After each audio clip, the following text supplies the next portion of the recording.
So, good afternoon, YouTube. Hope everybody's well.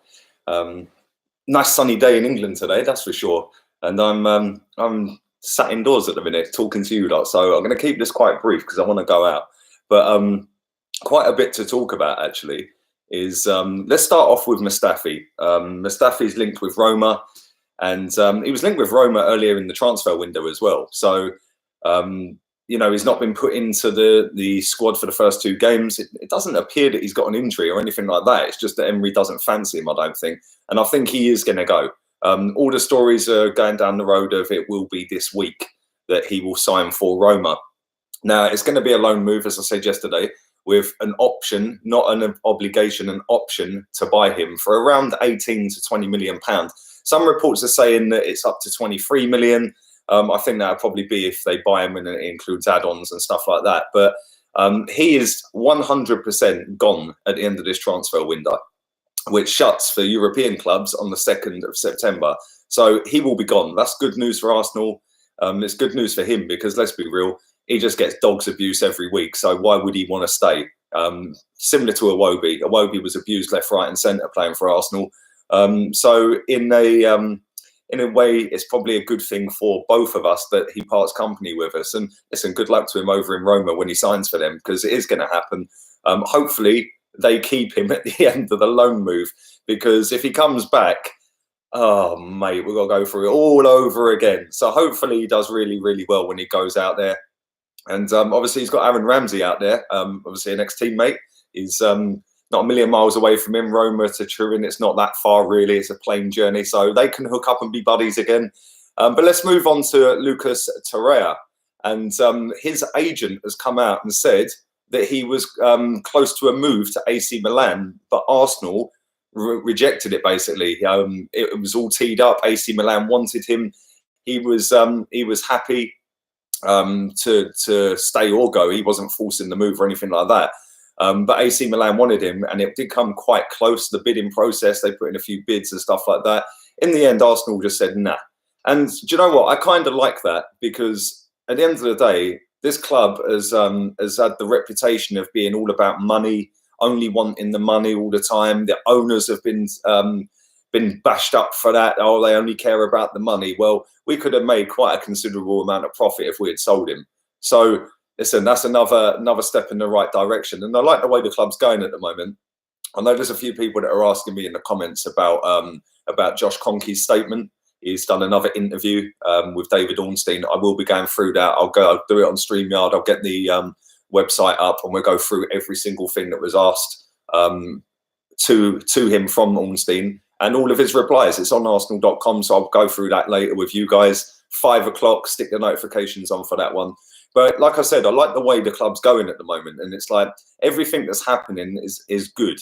There's no negativity at Arsenal at the moment. And there hasn't been for quite a while. Yes, we got slapped up in the Europa League final. But since then, and even before then, you know, they were trying to, behind the scenes, get everything set to make us better. And personally, I think that Stan has signed it all over to Josh. It looks that way anyway. Obviously, there's been no official statement to say that it is Josh Kroenke's football club now. But I think that is the case. He's taken a more hands-on approach. Stan's never done that. Stan never even spoke at AGMs, let alone sitting down and doing interviews with Ornstein. So, you know, and then when you hear the likes of Arsenal rejecting and saying, no, we're keeping Torreira, doesn't matter how much you come back with, we've rejected a couple of bids, we're not going to sell him, blah, blah, blah, even though we could have made profit on him, and a big profit as well. It would have been 10, 15 million pound profit in one season. So that's good. I like the fact that the players are coming out, Aubameyang, Lacazette, they're coming out and saying that they want to challenge for titles, they want to get better, and they want to do it with us. You know, Aubameyang's also in talks for a new contract. And that's going to be about a 50 grand a week pay rise, about 250, 260 grand a week that he will go up to. And that can be good for us as well. Listen, he's our top goal scorer. If he signs a new contract and continues banging in the goals, we keep flying up the table. It's as simple as that. So I'm over the moon with how it's going at the minute. Like I said, Mustafi will be gone at the end of this transfer window. And that's pretty obvious. Everywhere's reporting it. everyone's, you know, on the same page with this. I think he's on the same page, even though he's probably come out and denied it. I see somebody say that in the comments earlier that he's denied it. He's not going to sit there and say, yeah, I'm going, am I? So, you know, it's not a thing that the players will ever do and go, yeah, I'm definitely signing for that club. They've never done it. It never happened. And that's out of respect for Arsenal and to the Arsenal fans. He shouldn't be saying that anyway. So, you know, he's not going to come out and say, yep, that's it. I'm done. I'm going. Bye. But, you know, we've got David Luiz. So he's come in, and I like what he said as well. He's come out with a statement and said after the game against Burnley that he could have stayed in his comfort zone and collected his wages every single week. Instead, he wanted to challenge himself, and that's why he wanted to leave and why he wanted to come to Arsenal. So, you know, whether that is true or whether he was forced out or whether he was the panic buy, I don't know. But he is definitely saying the right things, and it's all going down the right road at the minute. Everything that's coming out of the club right now is positive news, and it's all good for us going forward. So yeah, I'm over the moon with how it's gone so far. And like I said, I will go through that Kroenke interview. I will go through that. Every single word will be on screen. I'll get the website up later on, and we'll go through every single bit of that at 5 o'clock. But yeah, let's read some of these comments out. And there is nearly 600 people watching this, only 53 likes. Please do stick a like on the video. It gets the channel out there, gets it built up, gets it up to 30k a bit quicker than it's going at the moment. When is Xhaka going, says JJ? Mate, I don't know, to be honest with you. Possibly next summer. I'd like to think it'd be next summer because, listen, he's in the same category as Mustafi and Mkhitaryan as well. That's another one. Even Kolasinac, yeah, Ozil, El Neni, says Omar. So yeah, and for anybody joining late, Lucas Torreira is not leaving. I know some of you have read it wrong. Yeah, he's not leaving, but he could have joined AC Milan. His agent has come out and said that he could have joined AC Milan. They had a couple of bids for him. We rejected them and told him go swivel. So yeah, Mustafi will most likely be joining at Roma this week. Everywhere's reporting it's going to be this week. He is going. It's as simple as that. So yeah, and keep Kolasinac. He was free, says Solo. Well, we can make profit on him then if we sell him. Do you think Martinelli should be given plenty of playing time? He's been fantastic, says Michael Jarvis. Well, I'm surprised he's not started a game. I thought he should have started against Newcastle, if I'm being honest. James, yeah, Troops did beat me. He did beat me. He done me twice. And I swear down, right? I swear to God, that geezer was so lucky in that first game. The second game, he slapped me about. I couldn't get near him in the second game. The first game, he scored in about the 87th minute, 1-0 win. And I hit the bar, I hit the post. His goalkeeper turned into Spider-Man. But it's some dead game mode, just playing kickoff mode on it, man. It's so slow. I'm not used to it. Just super slow, man. You have to get all your settings set up again. And it's like, I'm Ultimate Team, man. That's where it's at. It's rapid. Who is David Ornstein? David Ornstein is a journalist, mate, for the BBC. I think he's leaving the BBC very soon, actually, to go to America. I think that's what I read a couple of weeks ago. But yeah, he was the go-to guy for Arsenal news when Gazidis, Wenger, and Dick Law were here. Since they've gone, he's got pretty much nothing right. So he's reported that we had a £45 million budget. You should see his face when Josh Kroenke is telling him there weren't really any budget, mate. It was just, you know, I told Raul and Vinay to go and be aggressive in the marketplace. His face was a picture. It was just like, you reported 45 million all summer, but he didn't get Pepe right. That's right, mate. I am insane. He didn't get it right. 13th of July, I landed in Malaga. Malaga Airport, I landed there 13th of July, yeah? There was a story breaking that we put a bid in for Nicola Pepe, £72 million.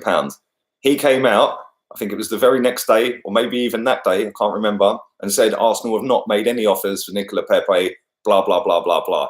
Yeah, and there we go. We got him. Fraudstein, exactly, Fraudstein.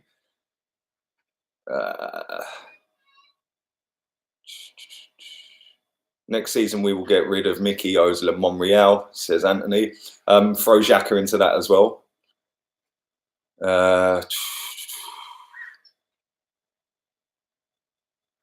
Josh just made an interview about the transfer, and yeah, anybody who's joined late, I am going to do a stream about it at 5 o'clock.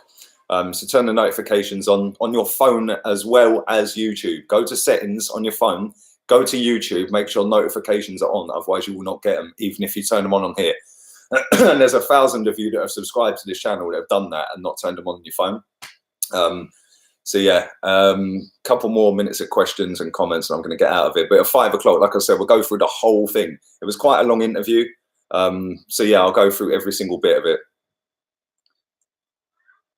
Future's looking bright for Arsenal, says Ryan. I agree, mate. Listen, we've I didn't know this, but we've actually brought in 50 new people in the last 12, 15 months, something like that, to work behind the scenes and stuff. So you can't expect to go from down here to up here just like that. You have to take your time with it, and it's not easy. And there's going to be bumps along the way. And we had our bumps. We got 1 point out of 7 games at the end of the season or whatever it was. We then had another massive bump when we got battered in a cup final. So yeah, we then went out this summer. We've gone out there. We've spent a lot of money. We've done it wisely, and we're starting to get rid of some of the crap like Mustafi now. So yeah, it's all going in the right direction, but it's a learning curve, and it's to try and get out the mentality of the old regime and get this new philosophy and this new mentality. And when you've got a proper setup, instead of just letting 2 men dictate the football club, now we've got that proper setup. I am so confident in this football club going forward. Whereas before any of these guys that are sitting at the top now came in, Raul, Vinay, Edu, etc., Emery, I was sat here depressed, like, mate, this club's dead. It's dead. And yeah, it's funny how things change, and that's changed in what, 15 months, about that, since Wenger went. So yeah, it's good. And listen, I'm so looking forward to watching Arsenal now. It's like, you know, I used to sit there dreading it, and listen, I'll probably be dreading it, don't get me wrong, when we play Liverpool this weekend. I might actually cut my stream off if it gets embarrassing. I'll just be like, laters. But yeah, we shall see. Nodwin, good afternoon. Conky said January we're going for players again. Upper Mancano ?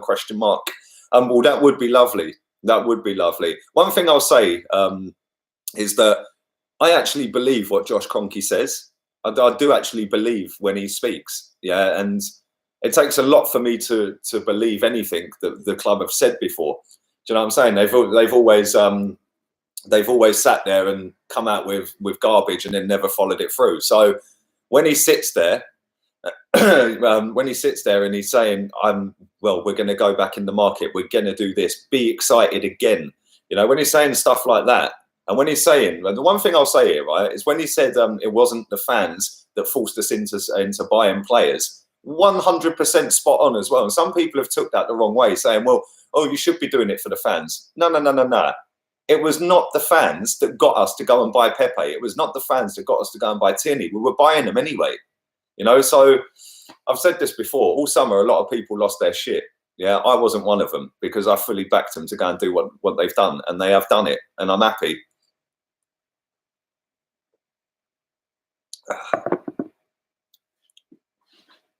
Pepe to start against Liverpool. Good afternoon to you, Rickon.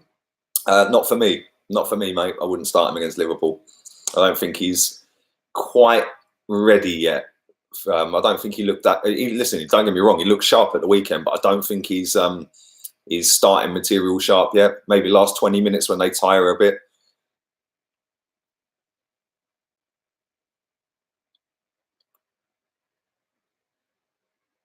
Conky said he's going to clean up all the dead weight and said we're going for Messi. Joker. Oh, dude.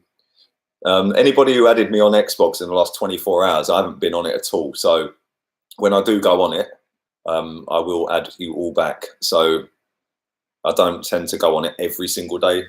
But yeah, there we go.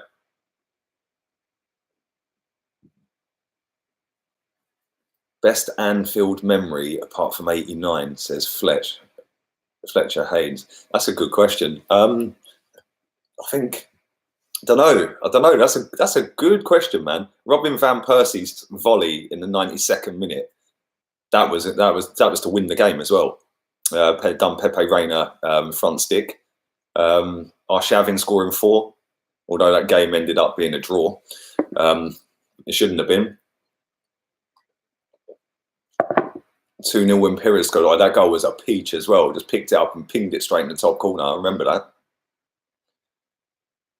You should play on PS4. Anybody who's not subscribed to the FIFA channel, the link is in the description for this video. So go and subscribe to that. I will be buying a PS4 very shortly. So I'll be playing on PS4 and on Xbox. But listen, I'm going to wrap this up. I will be back at 5 o'clock. Like the content before you go. There's not even 150 likes on this yet. Nearly 850 if you're watching. 5 o'clock, we go through the Josh Kroenke interview. We go through every single word that was spoken and give my thoughts on it and get all your thoughts on it as well. So appreciate all the love, and I'll be back at 5 o'clock. Have a wonderful day. Laters, peeps.